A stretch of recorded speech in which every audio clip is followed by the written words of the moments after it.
Welcome to the Nick and Jimmy Show. On today's episode, we have Fafa Khan. Fafa, welcome on the show.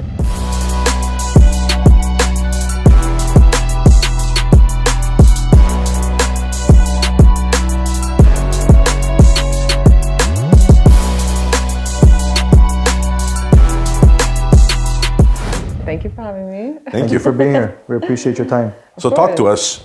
Who are you and what do you do? I am Fafa Khan. I'm from Montreal, born and raised here. And I've been DJing now for 10 years. Started when I was 18. Okay. I guess your question is like how I started. Sure. So basically, okay, my background would be all in the arts. I could draw before I could walk. So drawing, painting, graphic design in high school, was privileged to have like a laptop in high school. So I just killed time on Photoshop all day, every day. From there, started doing club flyers, business cards. And at the same time, I was into hip hop and teaching hip hop dance. So that's where like the music and the graphics kind of came in. And then by the time I graduated, and around 18, I got approached by, in Montreal, we were partying, going out. So one of the hottest spots was Garde Manger at the time, which is Chuck Hughes's restaurant with my other friend, Tim Rosa, who's an actor now, but he, at the time, I think still owns it. And my friend was dating him and he was like, hey, my girl who like DJs off an iPod and a laptop is out of town. Can you come? I know your music, you teach dance. So like, can you just come and like play off the iPod? And I was like, sure. I didn't think of it as DJing. I thought of it as just playing music. Having fun. Because I was literally just pressing play. Like it was just song selection at that point. Didn't realize song selection was so important. This was what, 10 years ago? 10 years ago, I was 18. Okay. So started doing that. It went from like, I was starting on like a Thursday and then they were like, oh, we actually want you on the Saturday. Can you start doing Saturdays? I was like, yeah, okay. Started doing Saturdays. It was absolutely insane. Like line up down the block. It was crazy. And then like, you can imagine Garde Manger isn't that big. So people were just like squeezed in there and the party was insane. So then I got approached by other promoters. They, from Times Supper Club. So then my first club gig was Times Supper Club, and then I branched out to Buena and started talking to Lino at Buena and said like, can I start? I already do your flyers, by the way. Mm-hmm. Shout out to Massimo. Yeah, Max, Lino, Angelo, and all those guys. So they were like, welcomed me with open arms, started doing there, and then just like escalated from there. Yeah. Awesome. You said you Photoshop, so maybe you can get us a new painting. Yeah, you might need a little help here. So let's tweak it. You hear that, Kim? Yeah, it's okay. I'll get you an other collection. I'm pretty sure you guys could start a coffee table book of your faces on, let's do it. on different things. Perfect. We're having fun with this. Yeah. I was telling my manager this the other day, the reason why I got into Photoshop, because in high school, all my friends wanted to be on Victoria's Secret models. So I would take their face and put them on Victoria's Secret model bodies for fun. And that taught me everything. That taught me blending, shading, colors, the cropping, like every technique you need to use in Photoshop is what that taught me. So that was really funny. That's good. And what's the biggest challenge doing what you're doing? Honestly, everyone asked me that, and yeah, being a female in the DJ scene has its own difficulties. Like I had to work twice as hard. I have to consistently prove myself. If I mess up during my set, it's because I'm a girl. It's not because I'm having a bad day or I'm tired or whatever. But if it's a dude that messes up in his set, oh, he's just whatever, he's fine. You know what I mean? They have more slip ups and get away with it more. Whereas like if I slip up, I'm not as strong. Mm-hmm. So I always have to have that on my mind. And so it's a bit more pressure when I'm in the club. And even though I've done the gig like thousands of times, I have new eyes on me every week that don't know me, like tourists and stuff. And I'll get groups of guys that will literally come up to the DJ booth and like look at the equipment and like look at my laptop to see if I'm actually DJing. Like, is she actually doing this? Like, oh, they're prejudging. Yeah, prejudge. They're like, what? Like this whole time it was her. You know what I mean? Like, And I like the fact that it happens because then it kind of motivates me to prove them wrong, because then I go even harder in my sets and I really make sure I perfect everything. So it makes me like less lazy, I would say. You're working under pressure. Yeah, I work very well. Which that's how you grow. Yeah, as a person. The way I work very well under pressure. So that to me just like makes me even better. But I get where people are like, it's more of a challenge. But it also comes with positive things. It comes with like, I stand out a bit more because I'm a girl. And so I'll take the advantages that come with it and like roll with it and use it to my advantage and really get ahead. But also like, I will never want to be seen as she only got the gig because of her looks, or she can't really hold down a room, or she just whatever, you know, her branding and stuff like that. I want to make sure, no, I can hold down a room. I can keep my residencies for years, literally years. I was a runner for 7 years, you know? So if I was really bad, you think they would keep me? Like, this club scene, the music is highly it highly affects the sales. So if you want to talk numbers, like if there's bad music, you will not make sales. Your clients will get up and leave. So that to me is just proof in itself. Like, just look at the numbers. It'll kind of tell you if the music's good or not, you know? So, yeah. And does it affect you, like, mentally working at night and having all those late nights every? Yeah, well, you know what? I'm a night owl. I've always been as a kid, never really slept at night, always slept during the day. Okay. And I told myself growing up, I was like, what am I going to be where I can sleep in? Because I could never imagine myself as at a 9-to-5 job. Like, getting up for school was a nightmare at like 8 o'clock. So I'm like, God, is there a job where I can stay up late and sleep in? And it really, it manifested itself. You know, like, I really believe in visualization and manifestation, and it literally landed on my lap, this type of job. I was not looking for it. I never grew up saying, oh my God, I want to be a DJ. I wasn't the old school 90s DJs where, collecting records and scratching in their basements and like working on it every day. It was something I just visualized and attracted and was given opportunity. So when given opportunity, I'll attack it. I'll be like, okay, you know what? This is sick. This is something I can like develop. Let me see how it goes. You know, I'm not scared of failure. I don't. Failure is like a mental thing people just make up in their head. I see it as lessons. If I sucked at something, it's a lesson. I learned from it. I just move on. Life experience. Yeah, it's literally just life experience. And people use their failures in the past as excuses. Yeah, like instead of a motivation, exactly. Yeah. And I'm like, but why? Who cares if you fail? And like, yeah, you get embarrassed for like 2 seconds. Like, it's something you learn from. And if you don't learn from it, you're just being stubborn about it, you know? And people are like, oh, I'm going to take this L. I'm like, when you take an L, like a loss, I take it as like, take an L like a lesson. Just switch the word around.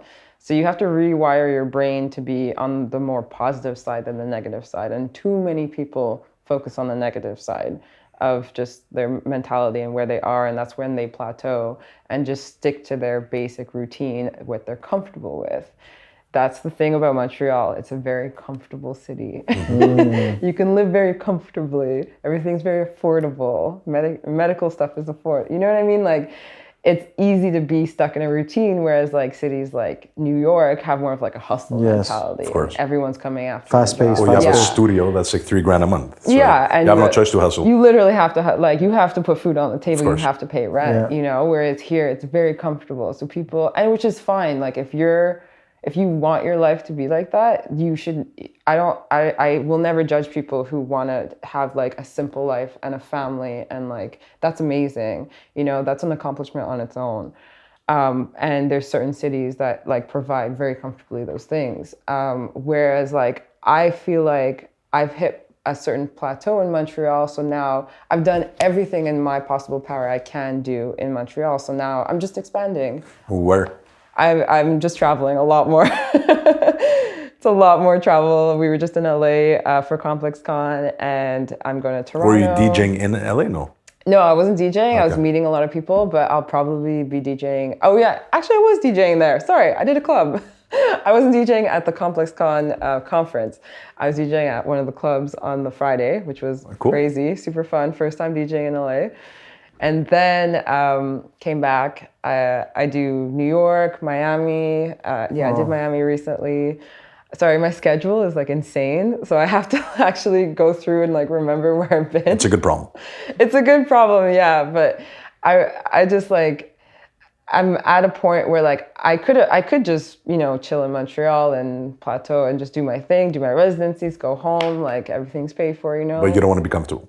I don't want to be comfortable. Get out of your comfort zone. Yeah, I want to get out of it. I want to be nervous again. I want to have. We could connect you with a few people in Mykonos.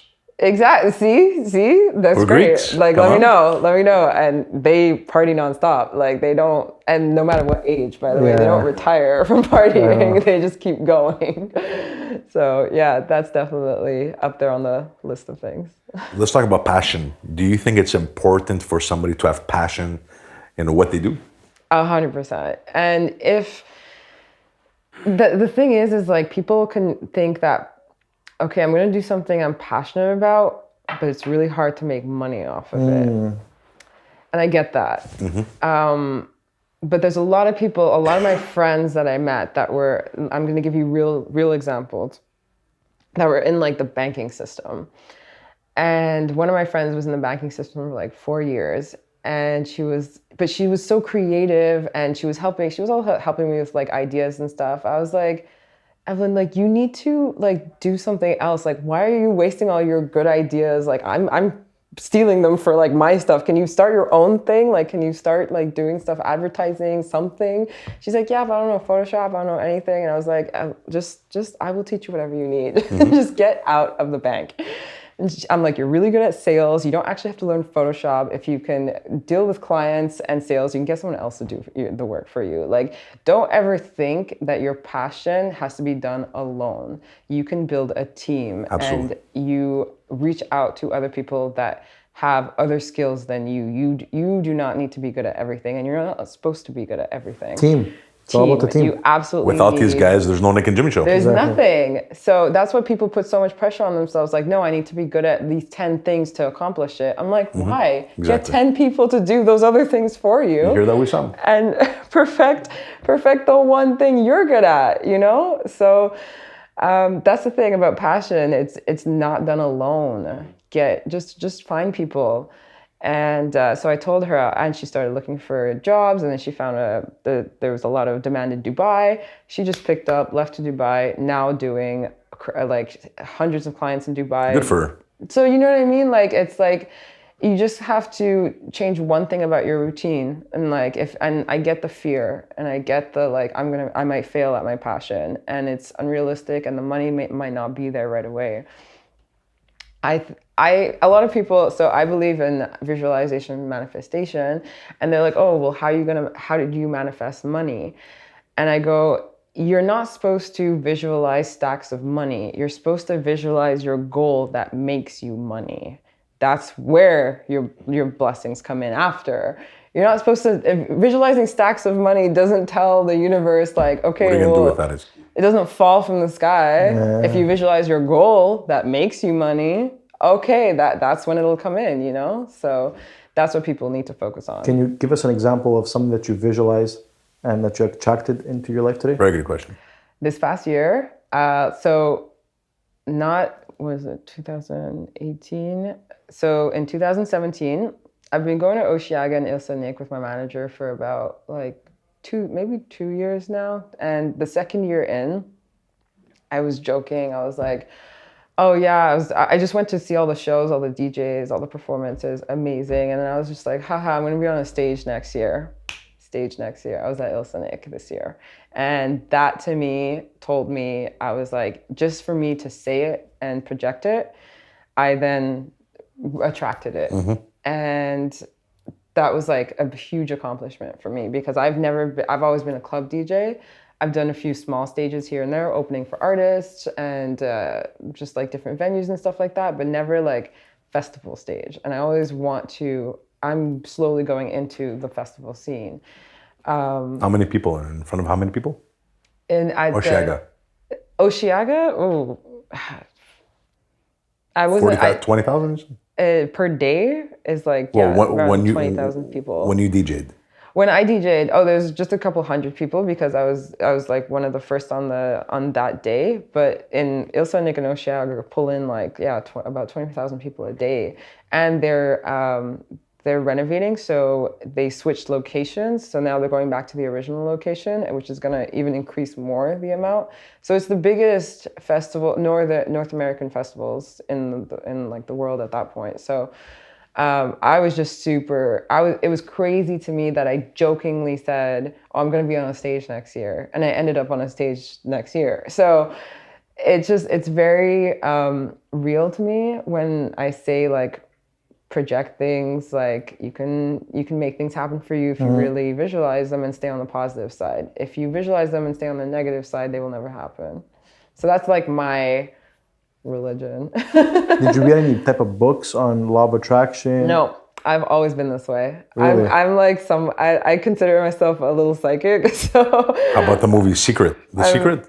Yeah, so everyone talks about books and movies. I have never read a book? No, just really? Because I have based all my things on proof. And whenever something happened, it was proof that it happened. And I say this all the time to my friends. They live through this with me on a daily. So, for example, I'm sitting with my manager on the couch, and I'm just like, out of nowhere, I just turned to her and I'm like, I really want a pair of grills. How cool would like grills be? I really want to like photo shoot with them. And she just looks at me. She's like, what are you talking about? Okay, whatever.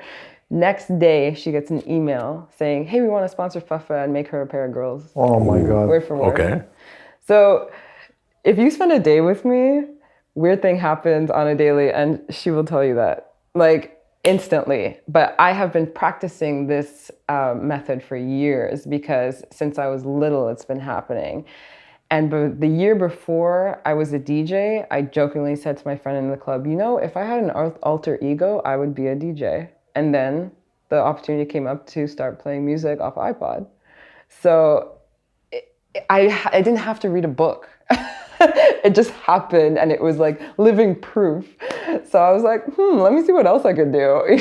So let's attract the Nick and Jimmy show to be on NBC. You know what Let's I mean? do it. Like, let's get it on a network. The next Seinfeld. Let's, or Ellen, or Yes. something like that. Like, do you want it to be late night or daytime? That's a difference. Whichever. Exposure. Okay, exposure. Because I have to, concentrate on these things. So yeah, it is hard to believe. When I tell people these things, it's hard to believe. Yeah. But when I tell them real stories that happen to me on a daily, they're like, oh my God, okay. And the universe will, if you need something in life and you ask for it, the universe will find a way to get it Absolutely. to you. You'll bump into an old friend that you haven't seen in 6 years. They'll call you randomly. It's just like, it's very crazy in my world. So do you believe in luck, or is it more attraction? Everything is... There's a lot of, it started off as coincidences, and then the coincidence just got so out of hand that I'm like, okay, it's not coincidence anymore. Do you believe in God? It's me. I believe in the universe and just energy and vibes and negative and positive thinking, and just like, it is really laws of attraction. It really is. How about your parents? How was your upbringing? Oh, Lord. Very good. I'm very, very blessed. Very, very blessed. My parents okay, they're both engineers, but in terms of like, so my mom is Pakistani, my dad's Japanese and Finnish. Okay. Wow. Okay. My mom, growing up at the time, there was a lot of, she grew up in England, so they moved from Pakistan to England. And at the time, obviously, there was a lot of like, oh, you have to get married, arranged marriages, whatever. She really rebelled against her parents. So she did anything possible to avoid that. And then she just made up in her head, like, to her parents to get as far away from them as possible. She was like, there's this engineering program I have to take in Canada. And they were like, what? And she's like, yeah, I have to go there. It's the only place that is available there. And they're like, okay. Anyway, so she moved to Canada, met my dad. My dad interviewed for her for a job. She denied it, went to the competition. So at the time it was SNC and Lavalin, two separate companies. And then they merged into one company. So then they got married, companies emerged, they ended up in the same company, working in the same company for 30 years each. But to marry my dad had to kind of pretend he was Muslim.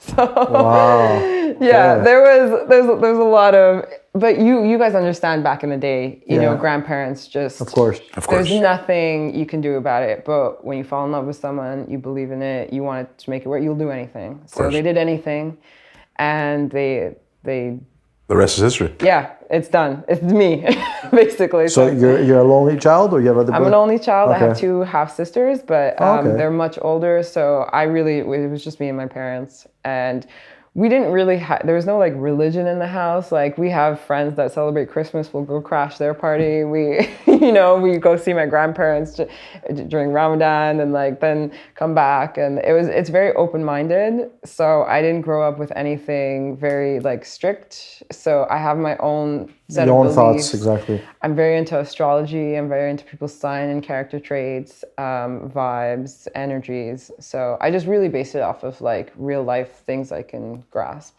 Yeah. Amazing. Yeah. And that's awesome. What was one of the biggest, like, let's say, gigs you've ever done when it comes to biggest highlights? Well, it was definitely Ilsanik. That was like a huge stepping stone for me. Which one? Ilsanik. Okay, yeah. Which is Osheaga first and then Ilsanik. That's right. And Ilsanik was a huge stepping stone just because it's taking me from being a club DJ to a stage festival DJ. And that is the biggest difference because there's hundreds of DJs, but there's very specific categories you can fall in. So there's event and wedding DJs. Those types of DJs might not be able to play clubs because they don't know how to work the club crowd. Club crowds DJs might not know how to work festival stage DJs. It's very different techniques of how you DJ. So, and people think, oh, you're a DJ, you can do anything. You can do any crowd. I'm like, no, if you're not trained in it, you have no idea how to do it. I have to now, like going from club scene to like festival, I'm slowly picking up techniques of, okay, I gotta be better on the mic. I gotta be a better MC. I gotta understand that like some songs, if they're not remixed in a festival way, do not sound good on a festival stage, but only sound good in a small club. Like that's why I believe so much in vibes and flow, because it helps me with DJing. That's how I become a better DJ, is because I understand vibes and flow. Eventually you'll do a Tomorrowland? Is that? Oh yeah, well if they start involving hip hop, then yeah. Oh yeah, it's only rave, huh? I play house and trap Beach and Club, hip hop. I've done Beach Club. I opened for Akon at Beach Club. Wow, okay, good job. I opened for Sean Paul on his Canadian tour. I did Belly in Toronto. I've done a bunch of artists. And you get to meet them and very good connections. And we cross paths all the time. I started like, it was great. This is how the universe works. Okay, so I was starting a Sunday night at Madame Lee. On my opening night, I think Sean Paul had a show somewhere because he showed up. Okay. He showed up at Madame Lee, which is like a small little club. And he came with like 20 people. And I was like, what are you doing here? You know what I mean? So it was like a full circle type of thing. And that was really funny. But yeah, I don't know. I've been opening up for artists and stuff like that. But now I'm an artist myself. Good for you. I'm trying to just make my own name and brand. Congratulations. Congrats. Thank you. Awesome. Thank you. Let's talk about preparation, because obviously you have to get better and better and better, right? That's you're gonna want to perfect it. You have to level up. How do you prepare yourself? Like let's say this Friday you're at Bordeaux, right? Yeah. Do you prepare yourself, or it's like last minute you go? You can prepare as much as possible, but you have no clue what's about to go down. Like I walk into every gig as prepared as possible, but I never know what's going to happen. I know roughly when people start coming in, but sometimes you just got to get it going faster than usual. So I do Bordeaux Fridays, and usually it's okay, there's dinner, there's flip, there's bottle service. So that is pretty predictable. But at, let's say, music, it's not a supper club. So some nights I walk in, it's dead until 12:30. Everyone comes in at the same time, so I go from like 0 to 100. Like Jake said, right? 0 to 100? Real quick. Okay. So then on another night, like recently, I'm like, oh, I can get there a bit later, whatever. So I get there around like 10:30, 11. It's jammed. The poor guy opening is like panicking because he's like, I don't know what else to play. Like, you got to get on right now.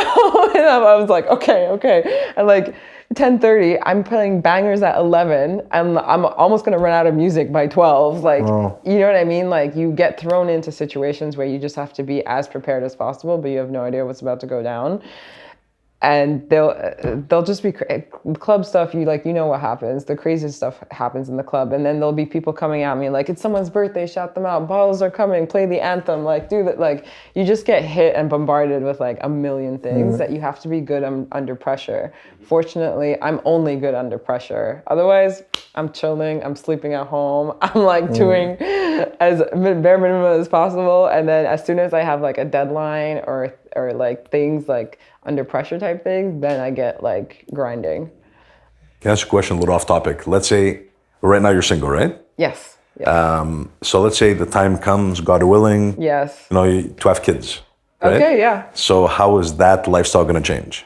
I'm hoping the poor dude that's going to be with me can pick up some slack because you know what? I thought of this and I was like, how would that work? But then I'm like, I'm at home all day. I only have to go at night and they're probably sleeping. So I'm fine.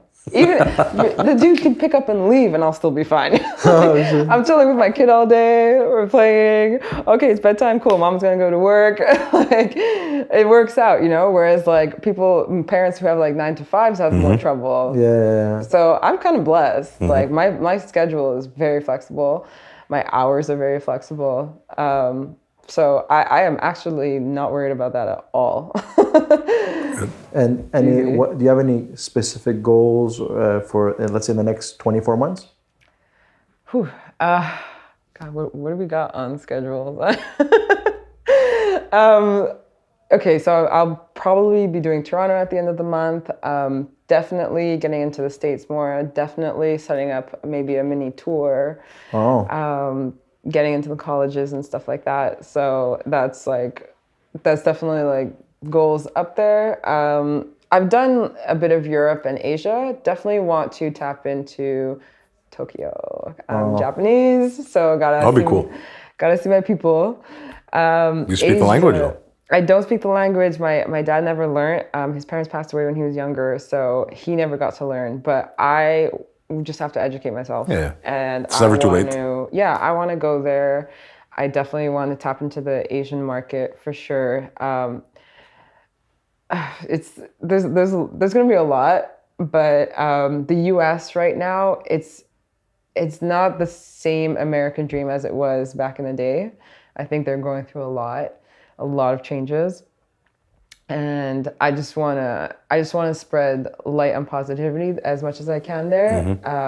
But they gotta fix their own problems. So I'm there back and forth. But I also really do want to explore more of Asia. I've done all of Europe. I've traveled with my parents my whole life. You've been to Greece?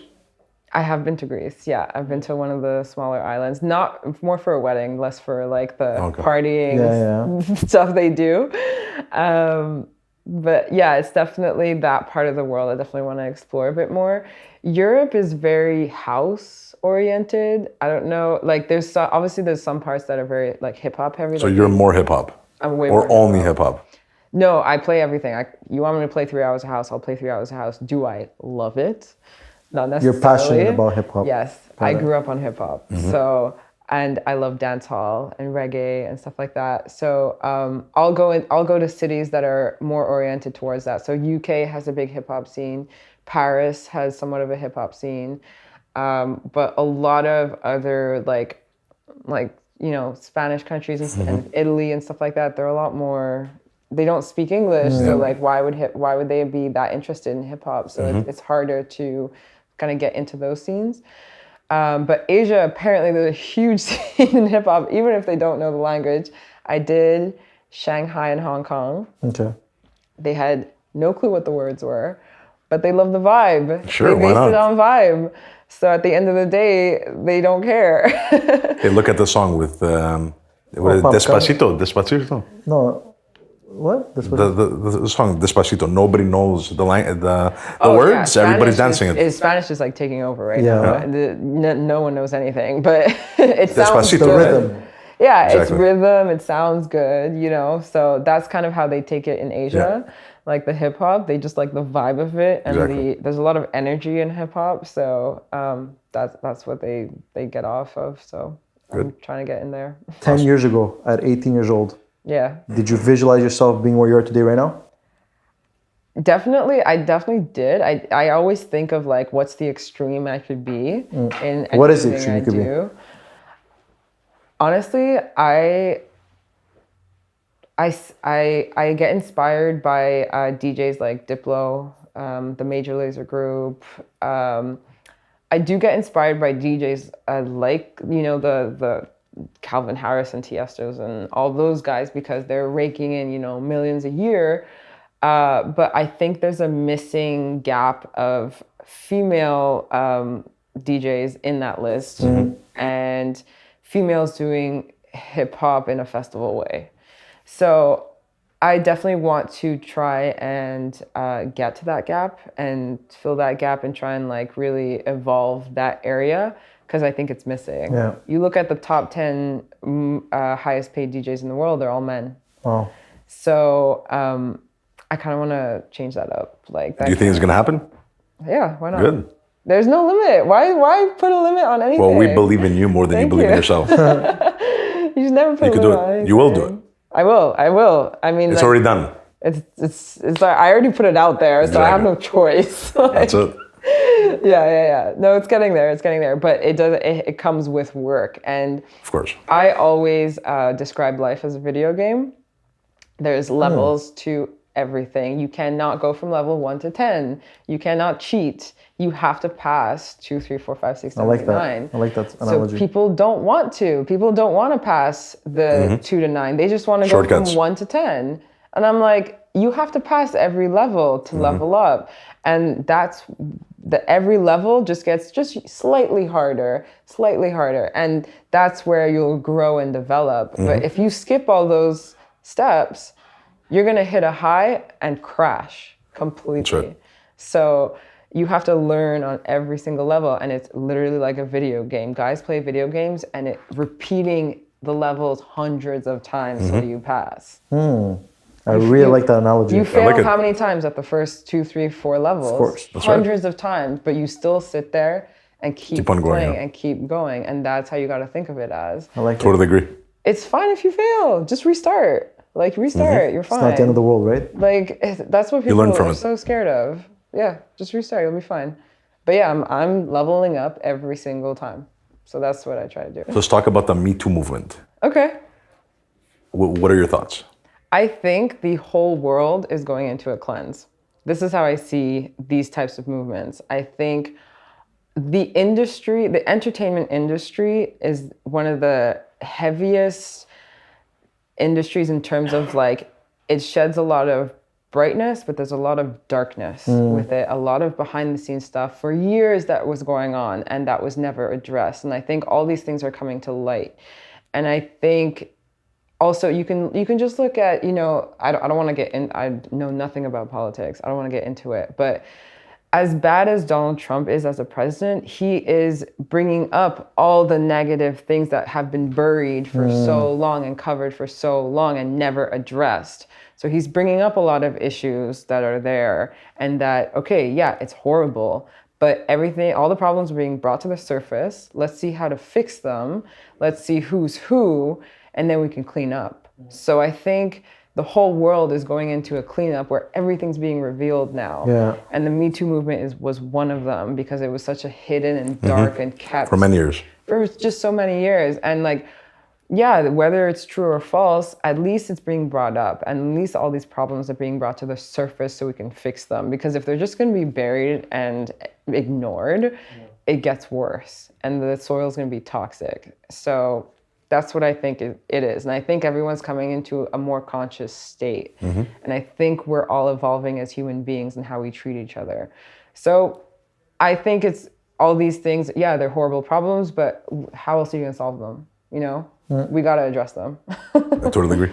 Yeah. And for somebody, you know, man or woman, that wants to get involved in your field, Yeah. you know, what advice would you give them? You know, starting off, you know, obviously it's going to be difficult. Yeah. But what can you give them as advice?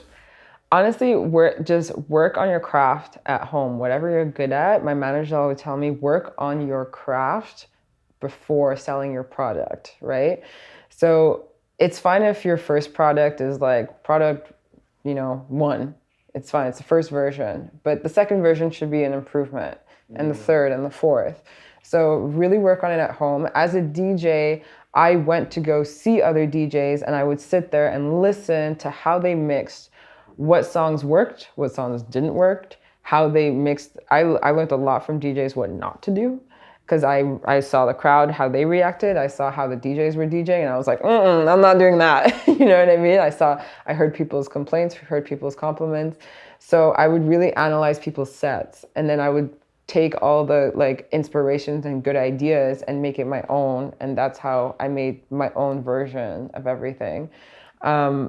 So I would tell them, you know, go to the club and listen to your favorite DJs, but like try not to get too drunk so you can remember. Yeah. So. And did you ever have any moments like, you know, like didn't feel good, just wanted to quit, like any down moments? Oh my God, yeah. So many.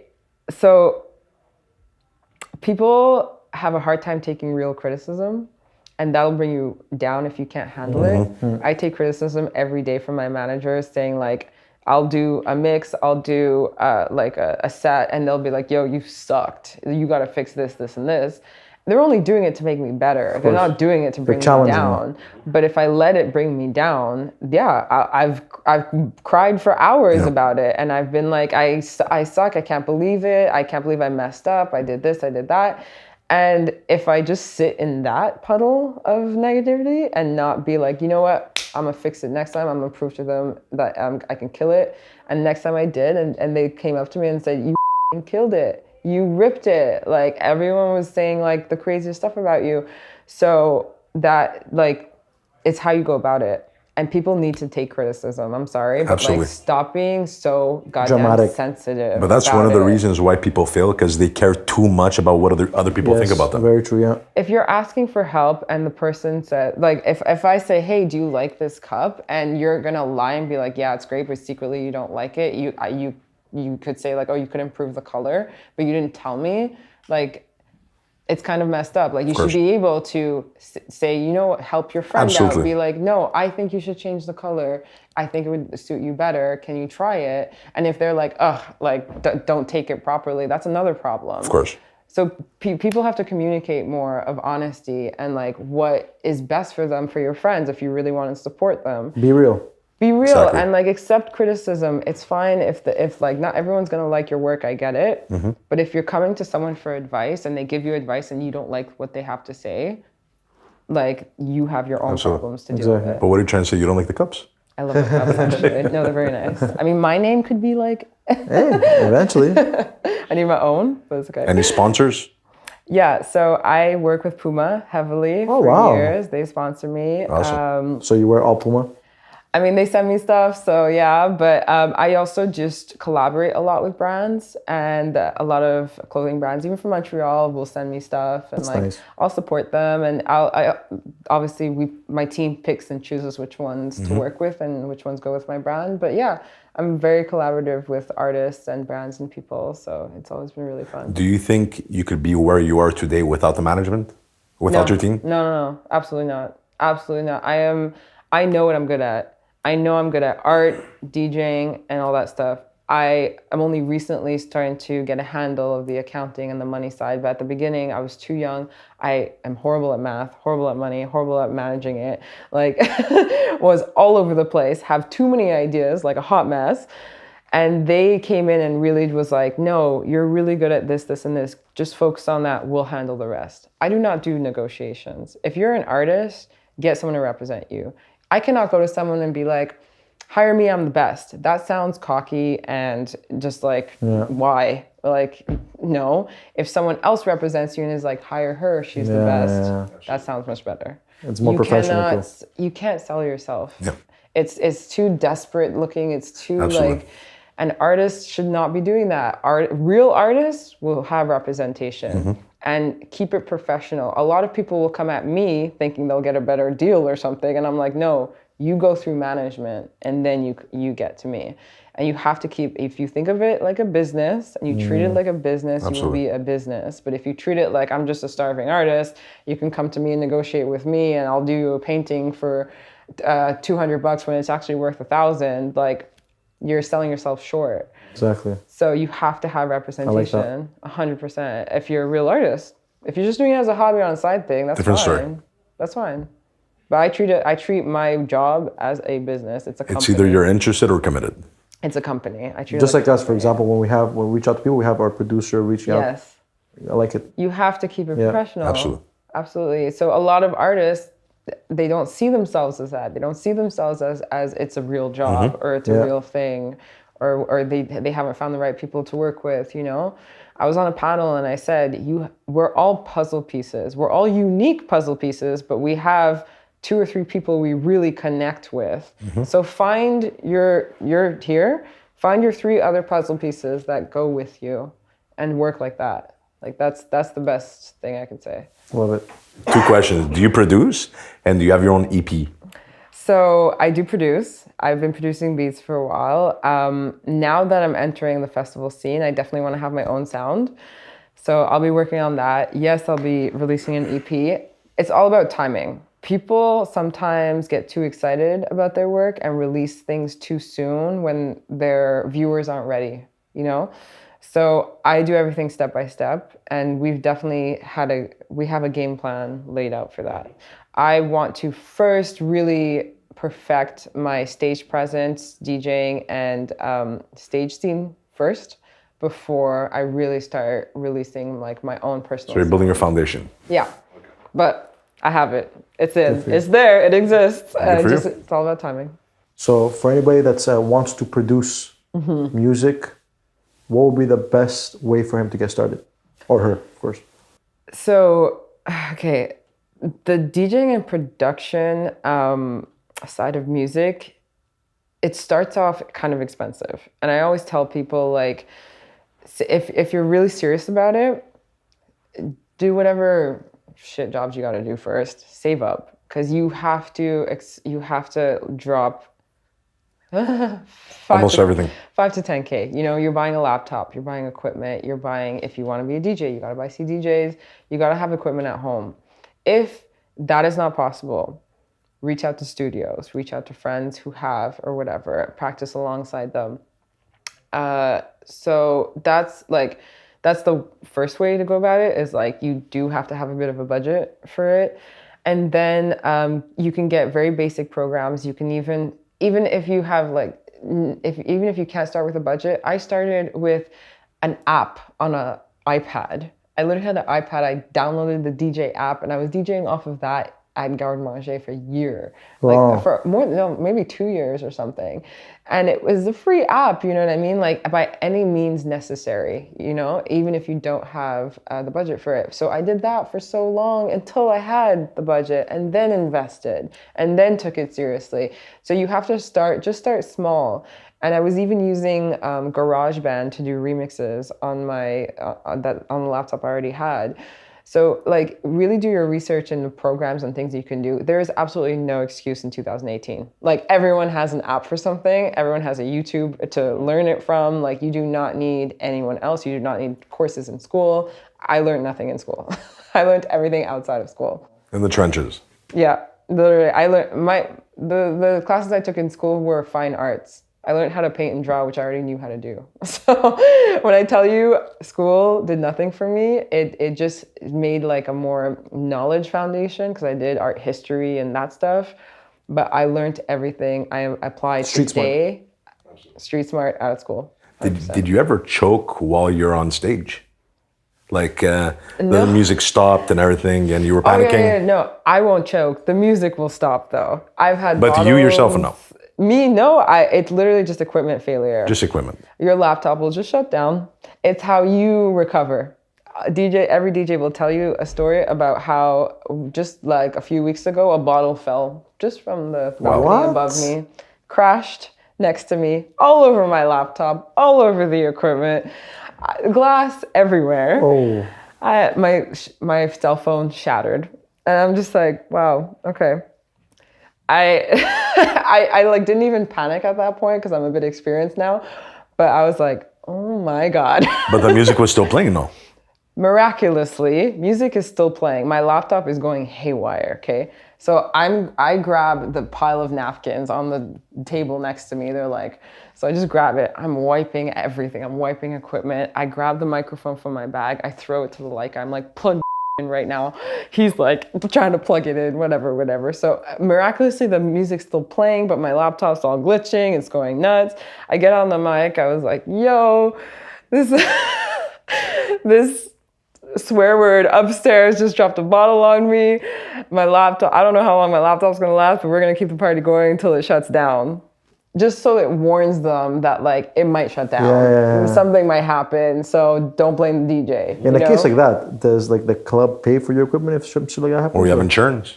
Yeah, we definitely negotiate something. They're gonna put a roof above me now. Okay. But yeah. There's definitely things that can for sure, can go down. But like I said, universe made sure my laptop was fine. It lasted the entire night, so it was okay. But yes, there's been instances where music has shut off. It's really how you recover. You cannot avoid these things, and it won't even be your fault. Honestly, it'll never be a DJ's fault. You'll see a DJ choke when he or she is losing the crowd. So if he or she starts playing songs that like just people don't like, they don't understand, he's off vibe, people start leaving, this DJ starts to panic. And that's when you hear the set get worse and worse. That's what choking for a DJ. Since you said you're good with astrology? I don't know. I feel like there's a Leo somewhere or a Taurus. Oh my God. Ow! Fuck off. Yo, stop. Come on. Who told you? I swear to Guaranteed God. you looked this up. I swear to God. Weird. Who's who? I'm a Leo, he's a Taurus. Yo. Off, dude. What She lives through this with me every day. Wow. Okay, predict our future right now. Go. Do it. I'm worshiping you. Wow. Oh my God. That's crazy. Okay, what's our future right now? Go.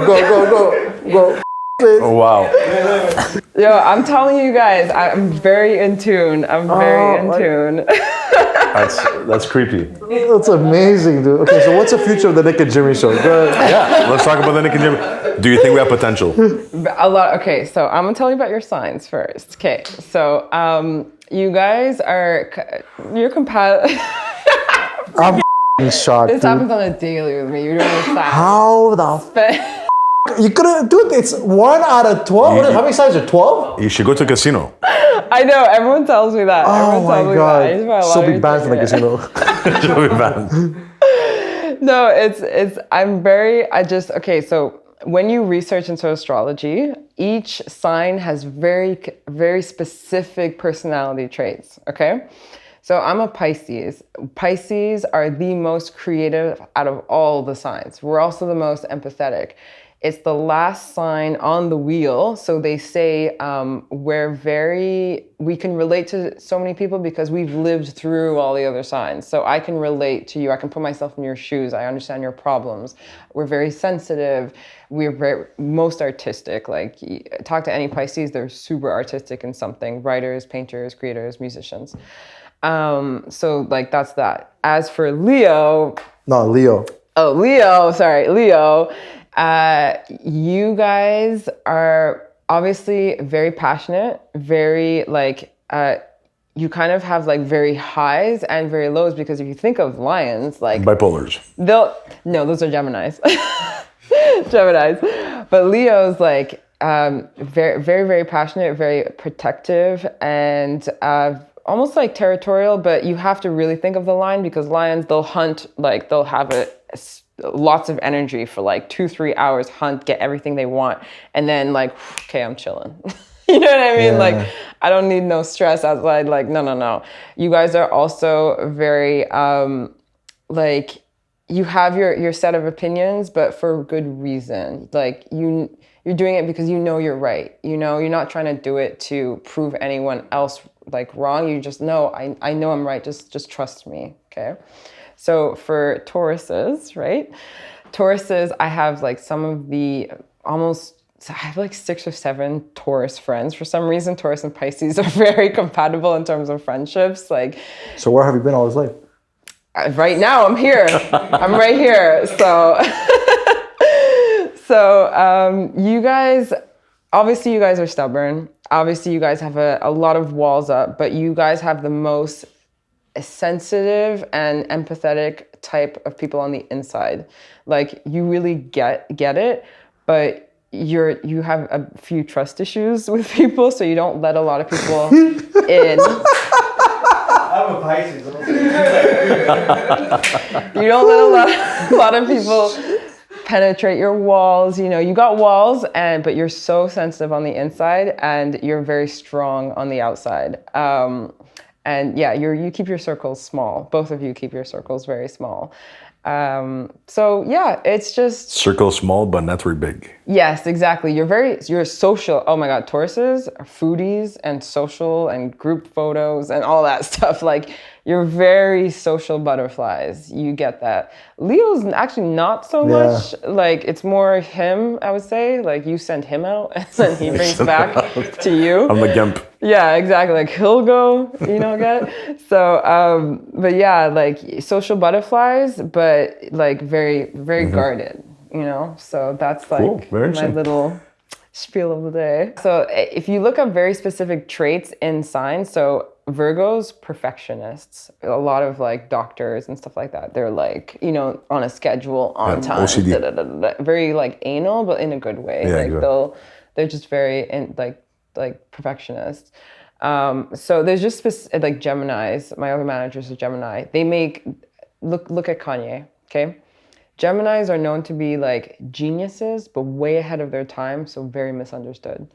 So if you look at examples like Kanye and Tupac, they were very ahead of their time, and they were preaching things that like were just so advanced and it's just so misunderstood, and their communication isn't the best, so they communicate through music, Poetry. rap, poetry. Tupac all was the those- best, man. Exactly. Yeah. Let's talk about social media. How important, it's 2018, how important as an entrepreneur to use social media, in your opinion? I mean, it's everything now just because the new generation coming up only knows that. Whereas like our generations and before, we used like 10 different things to, get the word out there. Now, the new generation only kind of uses one thing. So you do have to adapt to that. But I use social media to maybe eventually introduce other ways of discovering me. So discover, my mix is on this platform, and, I'm going to be at this event. Come meet me in person. I like person-to-person things too. So I do like interacting with people who follow me in person and having real conversations with them, and if they have any questions. So I do encourage people to come talk to me. Come talk to me after my gig, Yeah, you can't talk to me while I'm DJing, but like wait till I get off, and like if you have a few questions you want to ask me, like I'm very like hands-on in that way. So social media is great, but it's only what I want people to see. If you want to know the like real me and really what's going on, like come see me in person. How do people follow you on social media if they want to follow you? At Fafa Khan. You can you just Google FAFAKHAN, and like my website's Fafa Khan, my Instagram's Fafa Khan. I don't really use Twitter, but yeah. So Fafa is your legal name, or it's your it's nickname? my nickname. It's my nickname. My real name's Farida. Means unique from my Pakistani side. But yeah, everyone calls me Fafa Khan. Beautiful. Cool. Well, Fafa, thank you so much for taking the time. Thank you very much. Thank you. You're great. I didn't mean to freak you guys out. No, I Love don't. it. Had a great time. No problem. So for anyone who loves to hear stories like Fafa's and wants more content, you can always follow the Nick and Jimmy Show on Instagram, Facebook, and YouTube. And don't forget to follow Fafa Khan. See you soon.